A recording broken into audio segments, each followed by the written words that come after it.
Hi again, I'm Nat Alison, and I am going to make you fall in love with Polyhedra.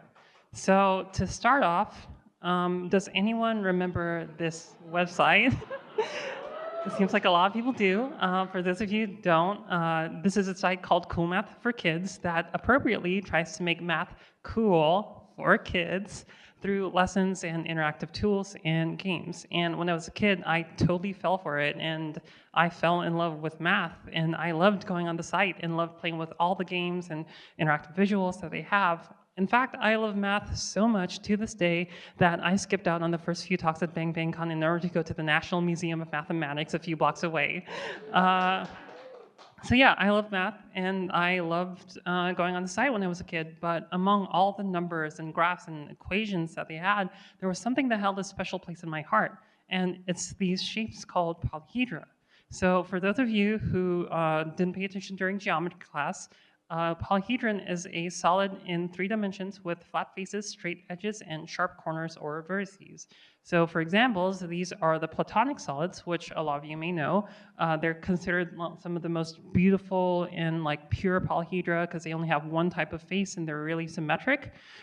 There's the closely related Archimedean solids, which can have more than one type of face, but are also still really symmetric. If you've probably seen them at like an art installation at Burning Man somewhere. And then there are the Johnson solids, which are 92 polyhedra that basically you can take any regular polyhedron, stick them together such that it closes in whatever order.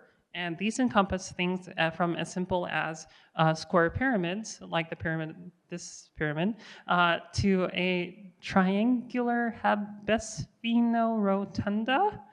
Did I say that right? Anyways, there are a lot of varieties of polyhedra, and I love all of them, and I love learning about different polyhedral nets and symmetries, and most of all, I love learning about the ways that you can transform polyhedra into each other and the ways that they are all connected. For example, you can truncate a polyhedron's edges, so vertices, in order to create new ones. You can cut and paste them together or break them apart to create new ones. And you can do this weird twisty thing called snubbification that is really hard to visualize. I don't even know what's going on in here, but we'll get to that later. So I'd spend hours poring over different polyhedra websites and trying to look at the models and learn more about them. And eventually, I kind of wanted my own collection of them, of my favorite polyhedra. And I went through several attempts at doing this. First, I tried origami, which was, cool and artsy and make a nice living room decoration. I made like a cube, and then I got bored. And I didn't want to do it anymore. And then I thought, 3D printing is cool nowadays, and it's a lot more accessible. You just need to upload your model onto Shapeways, and oh my God, that's really expensive. Never mind. So the next attempt, which logically followed from that, is writing fan fiction.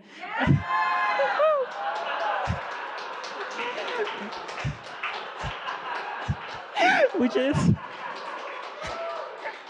is kind of silly, but then again, like it's really fun to turn like inanimate objects and stuff to life and trying to see how those properties translate into like human characters.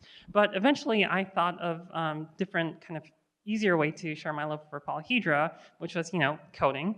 And it was something that was actually feasible for me. I had the polyhedron data from models that I could find online on the polyhedra websites that I loved. I found this cool library called X3DOM that allowed you to represent 3D objects as DOM nodes, and which meant that I could manipulate it using a library like D3. And so after about like 1 or 2 weeks of work, I was able to make my first version of it. And then as you can see, oh no, there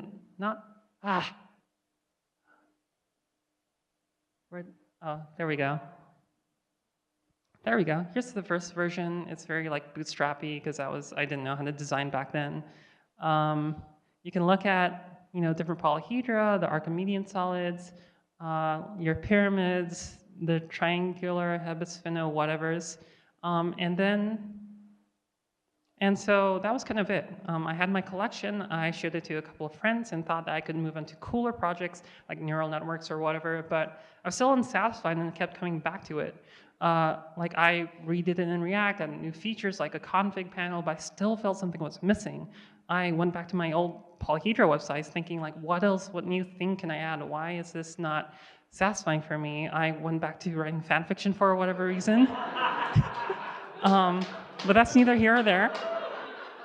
And finally, I found my inspiration going on Wikipedia and looking at this really low resolution GIF of a cube transforming into its dual, the octahedron, and it made me realize that this was really cool, and this encapsulated the transformations that I loved about the polyhedra. Even if you don't know what this thing is, it's still cool and interactive and makes you want to learn more. And I thought, that's the one I wanted, this GIF, but for all the polyhedra. It shouldn't be too hard, I thought. It'll take like maybe 1 or 2 weeks tops. I'm really good at math. It took a while. Turns out it was pretty hard. Yeah, the math is really complicated, and you just have to, wait a minute. I don't remember this. This was like a year ago. What is all this? I don't remember it. What? Why are the slides that small? Anyways, so basically, I just have to manually map out all the relationships between the polyhedra I wanted to represent, look up esoteric data structures like a doubly connected endless in order to efficiently represent polyhedral data structures through difficult operations, lovingly handcraft 15 fine-tuned mathematical transformations across 120 different polyhedra, and worst of all, I had to write unit tests. So after a couple months of slogging through and trying to like handcraft each operation, getting a bunch of errors and weird glitches like that, I was starting to wonder, like, what was this for? Was this just like my completionist mentality making me want to do this? Why was it going through all of this pain? And I realized that I just wanted others to be able to feel the same way that I did when I first started learning about polyhedra. The same joy that I felt when I first went to coolmath.com for kids. And like I said, a lot of these polyhedra sites are really old. They're done by math professors in their spare time. A lot of them don't even work anymore. You can't even see them out because the file formats are so old that no one can see them. Even cool math got bought out by this weird company and looks weird now. This is not my cool math. But I got to work designing and to make sure that my site, whatever it ends up being, can be a new destination for polyhedra lovers. I wanted to make sure that it worked on mobile so that you can play with it even if you're on the go or if you don't have access to a desktop computer. I made sure to pass all the Google Lighthouse tests so that to make sure that my site was accessible and performant. So even if you have a bad connection or even if you have a disability, you can still access it and use it and learn. And after 6 months of work, here is my final result.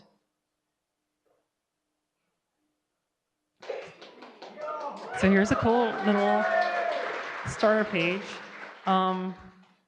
And let's see, here's the different polyhedra. You can see a cube, octahedron, the different things, but the important part is you get to transform them. So you can transform it, you can do that GIF from Wikipedia.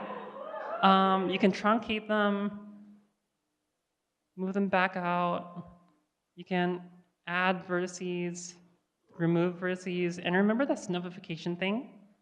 You can do that too. Ooh. Do it again. Ooh. Yeah, so essentially you're expanding out the faces and twisting them a little bit and using triangles to fill in the gaps. So that's what snubbification is. Whoops, need to go back to my slides. Yeah, so I released it and I didn't think it would get much traction because it was a really obscure thing, but to my surprise, a lot of people really loved it and I got like a lot of Twitter cred. And most of all, like parents are telling me their kids can't stop playing with it. Teachers are saying they want to use it to teach their kids about polyhedra. I was able to learn about other cool projects by like people who expressed it through art or were fascinated by a different aspect of polyhedra. So at the end of the day, what I'm trying to say is, and I think one of the cool messages of Bang Bang Con is, no matter what weird, obscure thing that you like, whether it's Pokemon or pancreases or polyhedra, there's always a way to show that love to the world and inspire others with the skills that you already have, whether it's through code or art or even writing fan fiction. Thank you.